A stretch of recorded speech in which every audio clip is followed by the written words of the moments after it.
People are born not wanting to be fully seen, so everyone learns to wear a mask. Some use politeness as a shield, some hide their insecurities behind laughter, and others wrap empty feelings in ornate words.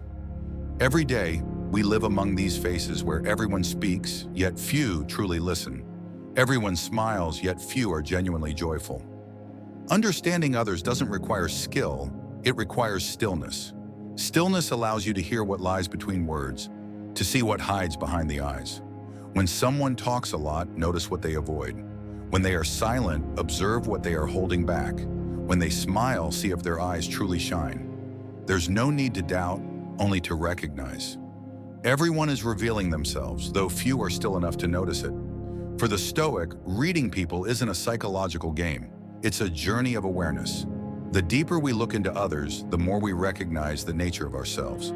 We see in them the parts we once hid, the weaknesses we once denied. Observation doesn't make us cold, it makes us compassionate, because we understand that everyone is struggling between what they wish to conceal and what they wish to be understood. What you are about to hear is how to read people without them knowing, not a psychological trick, nor a method to control others. These are 6 small doors opening to the true world behind every smile, every handshake, every seemingly harmless word. People speak not only with words, but with their eyes, their silences, and reactions they themselves may not understand. Once you know how to observe, you'll realize that truth never needs to be spoken loudly. It simply needs to be seen. The first approach this video wants to explore is listening so they reveal the truth themselves. Not every conversation requires questions. Sometimes what someone needs most is not an answer, but to be truly heard.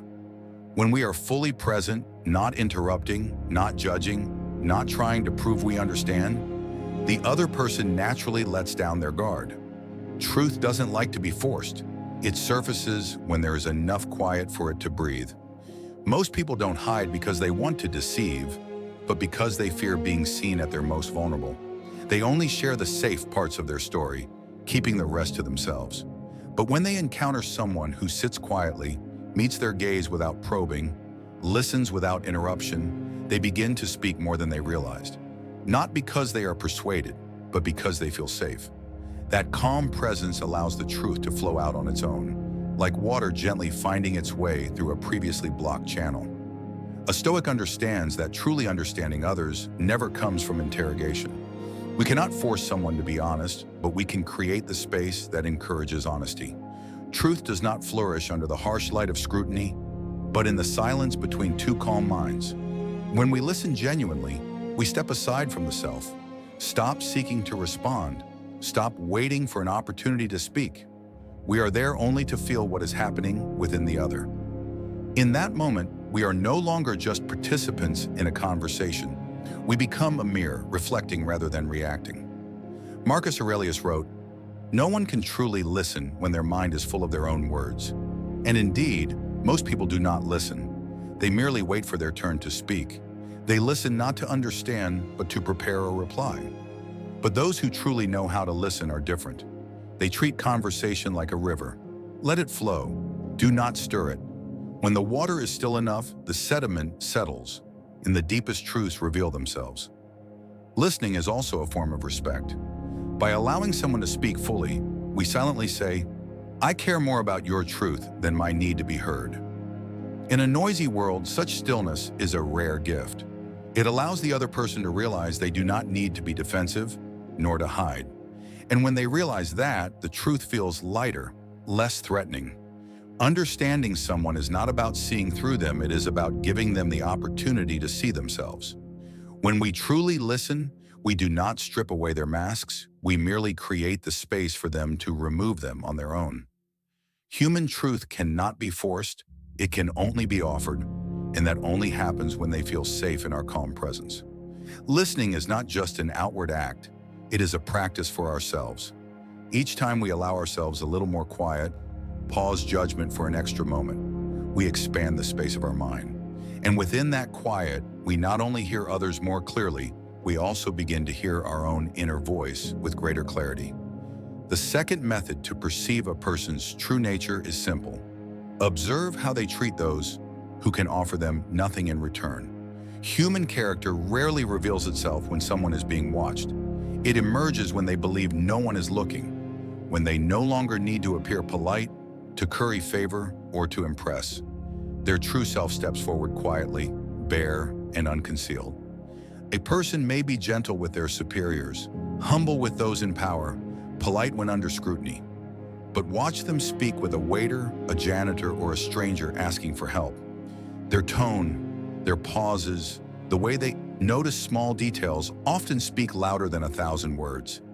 In that moment, they are no longer performing, they are simply themselves. The Stoic does not trust a polished image. They do not measure virtue by how someone behaves when rewarded or observed. They watch how people act when nothing is at stake. True kindness has value only when it seeks no reward.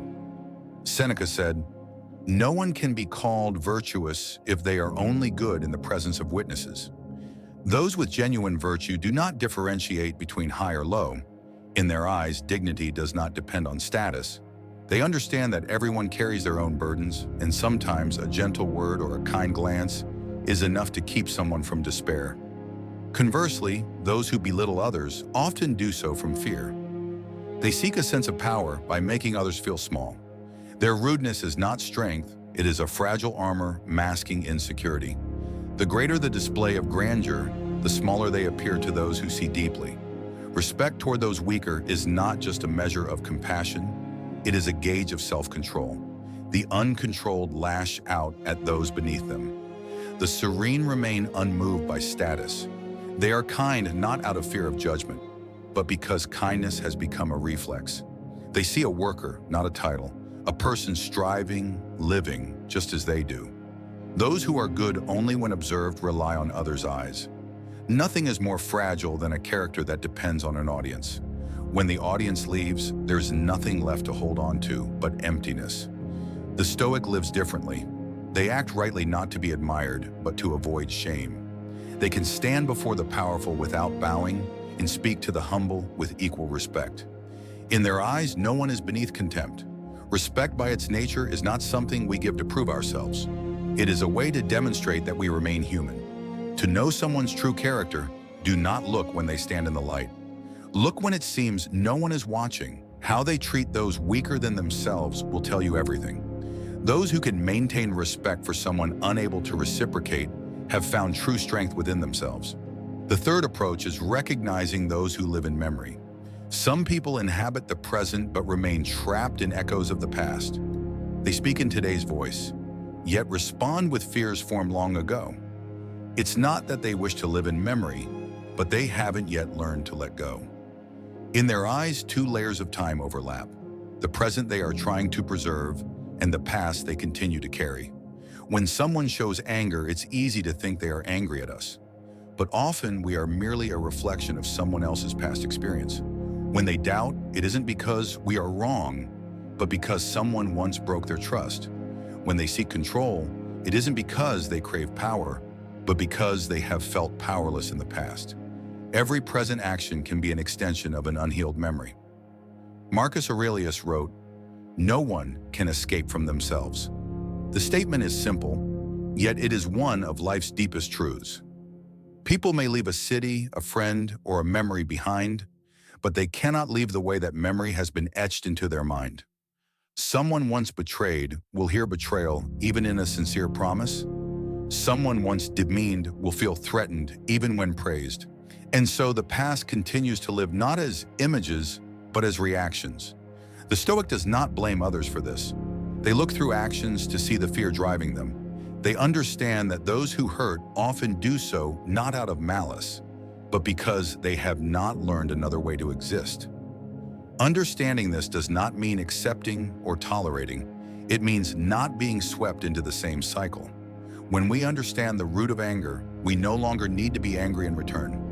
When we understand the cause of control, we no longer need to resist. Reading people at the deepest level is not about analyzing right or wrong, but about seeing the scars that speak for them. Someone who appears tough may be afraid. Someone proud may be masking insecurity. Someone overly sensitive may have grown up in a place where weakness was forbidden.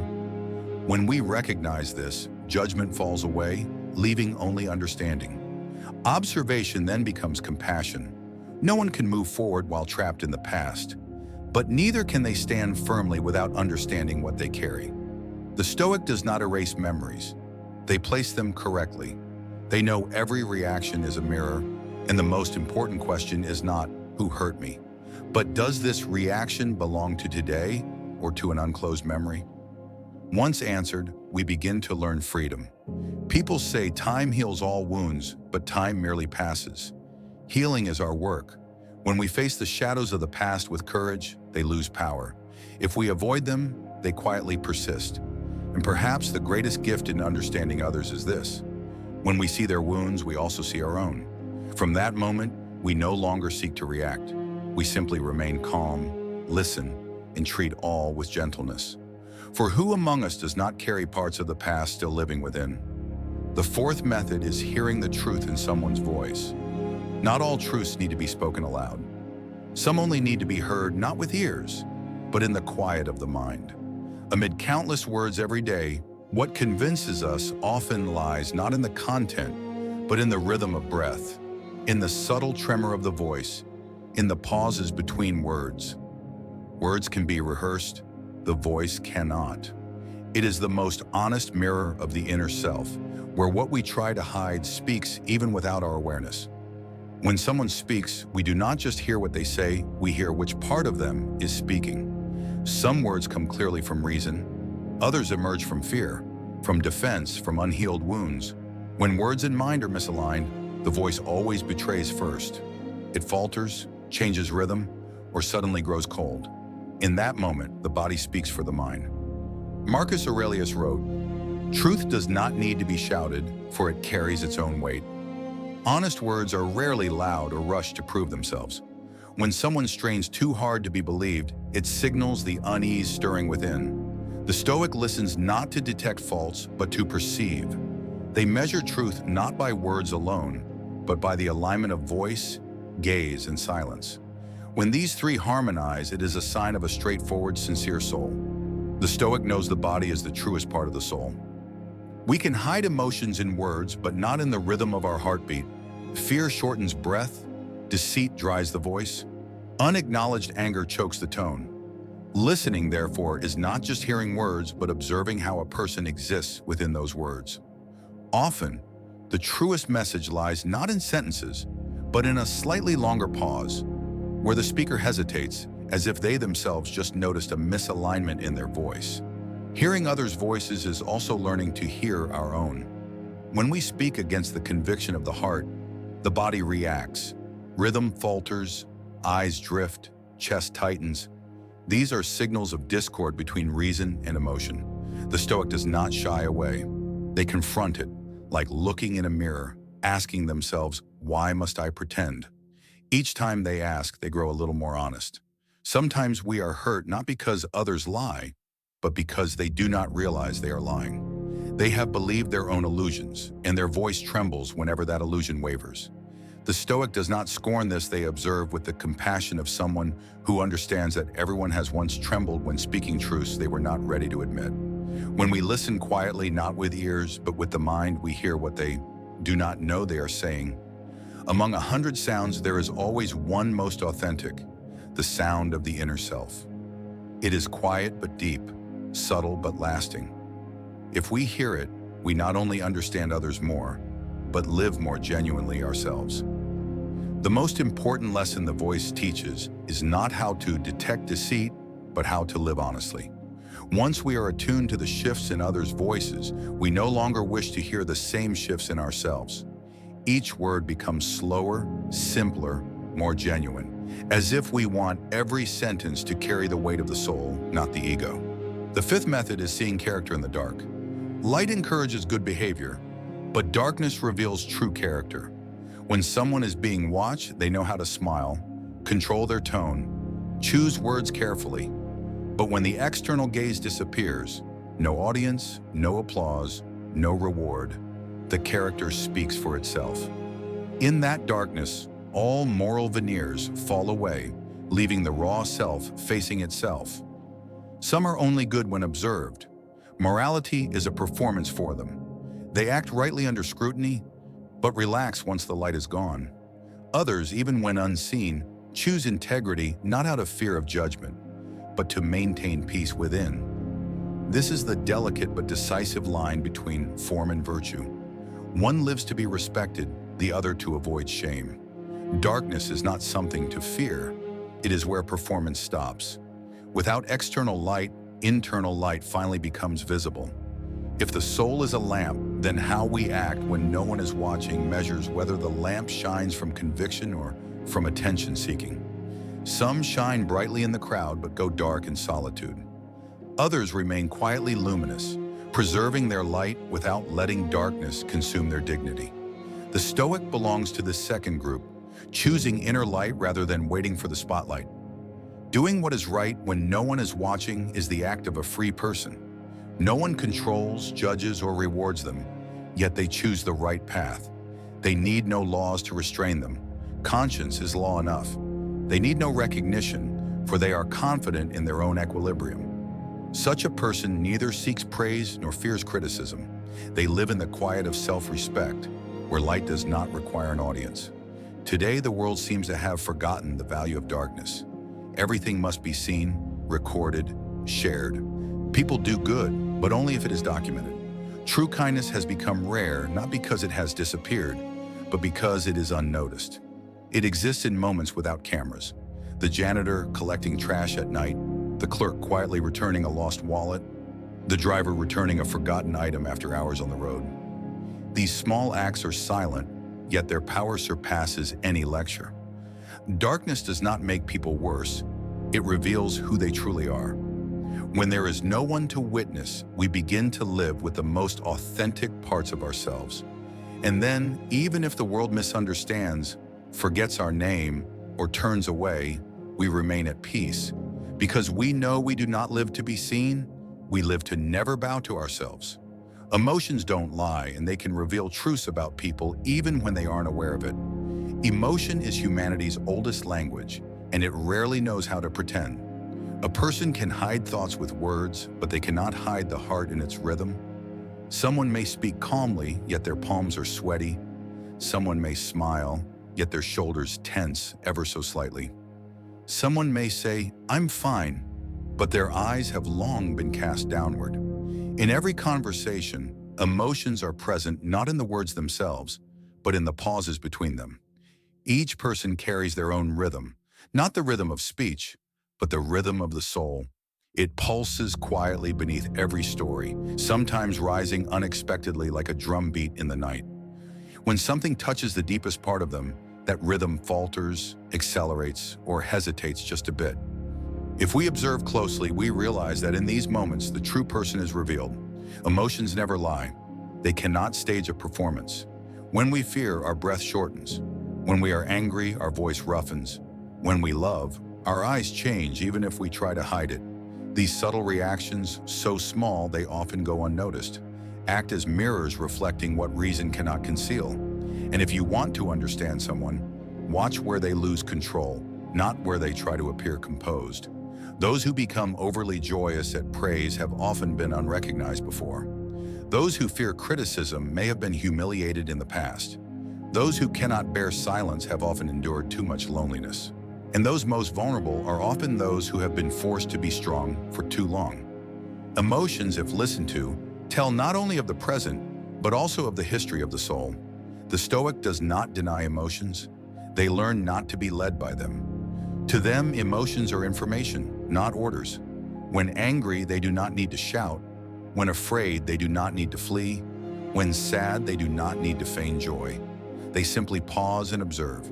Each moment of stillness within the flow of reactions is a moment reclaimed for the mind. And in that stillness, they become the controller, not the controlled. Other people's emotions are signals, not accusations. A furrowed brow, a long sigh, a forced smile, they are doors opening slightly. The Stoic does not enter to judge. They stand quietly like a sentinel watching the sea, aware that every wave has its reason to rise, yet needing no intervention. And then we realize understanding others is less about knowing them and more about understanding ourselves in relation to them. When someone is angry, do we follow with our own anger? When someone is sad, do we shy away in fear of feeling it ourselves? Every reaction we have toward others is a mirror reflecting our inner world. Only when we see this clearly can we truly step onto the path of self-mastery, the path Stoicism calls living according to reason. People can feign calm externally, but they cannot hide the rhythm of their heart. Even for a second, it trembles when what they value is touched. In that moment, when the mask falls unnoticed, we see clearly. Emotion is not the enemy of reason, but its most honest ally. It points out where we need understanding, where we must let go, and where we must learn to heal.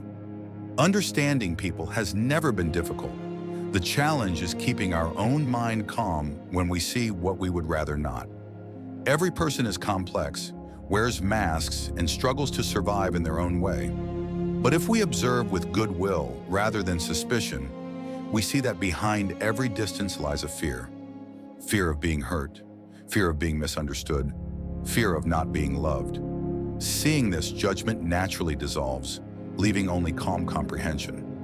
Stoic philosophy has never taught us to read people in order to win. It teaches us to observe others, to see ourselves. For every truth we recognize in someone else, there is a corresponding part within us. The pretense of others reminds us of the times we have hidden ourselves. Their anger reminds us we have yet to master our own. And someone's quiet kindness can remind us that we too can be gentler with life. Reading others is not about seeing through them. It is about seeing through ourselves to notice which parts of us react, which parts fear, and which parts love. When we understand this mechanism, we no longer need to read anyone. People become transparent because our mind is still. And in that stillness, the world becomes surprisingly understandable, not because it has changed, but because we have changed how we see. If this video makes you pause and reflect, share it with someone learning to understand others in silence. They may need to hear these words not to judge, but to soften. And if you want to continue the journey of exploring inner strength, hit like, subscribe, and turn on notifications. Here, we don't learn to read others to control them. We learn to understand others to master ourselves through observation, awareness, and calm.